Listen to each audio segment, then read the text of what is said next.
living a place where you already have like roof over yourself, you're already sleeping there, you have access to food, you have your kids going to school, your siblings going to school, and now you're going to start life from literally zero. There's no room that you're going to start. You have to go to the bush and cut all Mhm. these poles and go and look for grasses and install those rooms and all that.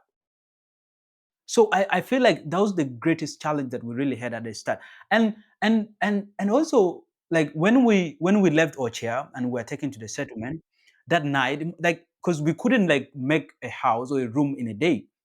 So that night where we were just like sleeping outside, and that night there was heavy rain, that like, and Mm. there was no room. There was no room there, right? There was, so what we did was, because we were provided with these tarpaulins, like big carpets, like two of them.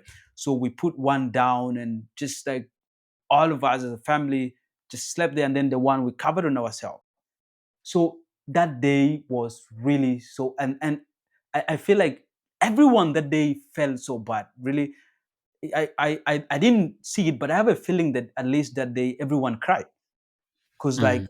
all the stuff we had were all washed with the rain, and like all the clothing and everything, and you had no room even to sleep in.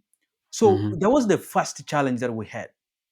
And like when we lived like for almost weeks and months, now we started erecting houses there. And it came a time where now parents feels that their kids need to go to school, but also there were no schools around. Like this is just like a place you've just recently they brought you recently in, and the schools that they have are very far, and also you need to pay money. But most of these parents that came, they left behind their jobs and they have nothing. They have no money to go and take these kids to those schools, right? And the second challenge was now getting into school. It wasn't so easy. Mhm. And I remember when we left, like we stayed almost like for a year and a half from 2016. The whole of 2017, there was no one at our family that went to school. We all were home, not even a single kid.